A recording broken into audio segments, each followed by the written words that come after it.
खराब परिणाम को बंद करने के लिए गलत बर्ताव को परहेज करें। आपको अपने सारे आवेग को नियंत्रण में रखना होगा, जिससे आप गलत तरीके से व्यवहार ना करें। जैसे कि अपनी लालच, क्रोध, ईर्ष्या और भी ऐसे प्रवृत्तियां जो भी है, आप उसे नियंत्रण करें।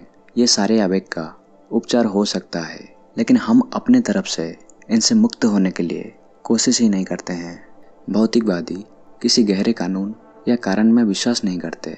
उनका तर्क है कि जब आप सही व्यवहार के नियमों को तोड़ना शुरू करते हैं तो इसके दो कारण होने चाहिए: बुरी संगत या पर्यावरण का प्रभाव जो आपको प्रतिकूल रूप से प्रभावित करता है, और आत्मनियंत्रण की कमी। यह सच है। इसके अलावा जो लोग गहरे जाते हैं, मनुष्यों के दुखों के वास्तविक कारणों को देखते हुए कहते हैं कि इन वर्तमान कारणों के प्रति आपकी संवेदनशीलता की डिग्री वास्तविक कारणों के सीधे अनुपात में है।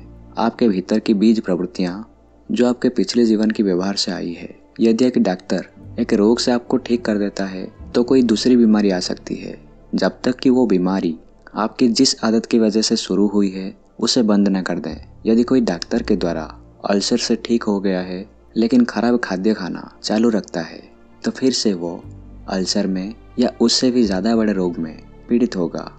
मेटाफिजिशियन को रोग के कारणों को देखना चाहिए। इस केस में लोभ उसका रोग का कारण है। अतीत की आदत और वर्तमान में उसकी पसंदीदा चीजें खाने के प्रति अनियंत्रित इच्छा। सही समय में और सही परिस्थिति में सभी खराब और अच्छे कर्म फलीभूत होने लगता है। इसलिए हमें अच्छे संगत में रहना चाहिए, क्योंकि आपको पता नहीं है किस नकारात्मक घटना या रोग आपके अंदर निष्क्रिय रूप में पड़ा है। जैसे कि आप अतीत में शराब पीने के लिए तड़पते थे, जिसका बीज आपकी चेतना में निष्क्रिय होकर पड़ी है। उसे अंकुरित होने के लिए सही परिस्थिति और समय चाहिए। इस जीवन में एक भी बार आपने शराब नहीं पी थी, लेकिन एक दिन एक पार्टी में आपने शराब पी ली। फिर अचानक आप रोज पीने लग गए और फिर से शराब की आदी हो गए। जो भी आप पिछले जीवन में किया है वो सारे प्रवृत्तियां आपके अंदर दबी हुई है। जब आपके वर्तमान के कर्म उचित परिस्थिति उपलब्ध करा देता है, तब सारी प्रवृत्तियां पुनर्जीवित होने लगती है।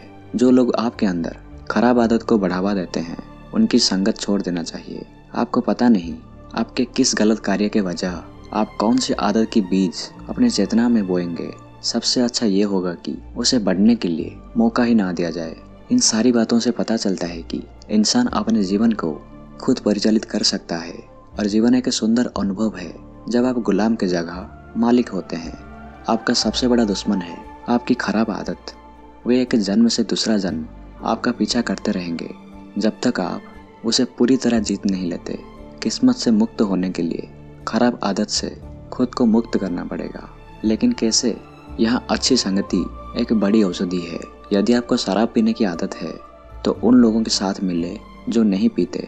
अगर आपको खराब सेहत की वजह से कष्ट होता है तो उन लोगों के साथ मिले जो सकारात्मक विचार रखते हैं, जो बीमारी वाला सोच नहीं रखते। यदि आपको असफल होने से डर लगता है तो सफल होने की सोच रखने वाले लोगों से मिले, तभी आप बदल पाएंगे। हर एक आदत दिमाग में एक मार्ग बनाता है, एक ढांचा तैयार करता है। यह ढांचा आपसे एक निश्चित रूप से कार्य करवाता है। वो कार्य चाहे आपके मर्जी के खिलाफ क्यों ना हो। आपका जीवन आपके द्वारा बनाए गए सांचे के हिसाब से चलता है। इसी हिसाब से आप मुक्त नहीं है। दिमाग में जिस तरह सांचा बना है, आप उस तरह की कठपुतली है। लेकिन आप आदत की हुक्म को बेअसर कर सकते हैं। लेकिन कैसे? आप दिमाग में खराब आदत के विपरीत अच्छी आदत को बनाकर और ध्यान के द्वारा पूरी तरह खराब आदत को मिटा सकते हैं। आप अच्छे संगति और अच्छे वातावरण के बिना अच्छी अभ्यास को विकसित नहीं कर सकते, और आप अच्छे संगति और ध्यान के बिना बुरी आदत से मुक्त नहीं हो सकते। यदि आप जंगल भी चले जाते हैं, आपकी पुरानी बुरी आदत आपके साथ वहाँ भी रहने वाली है।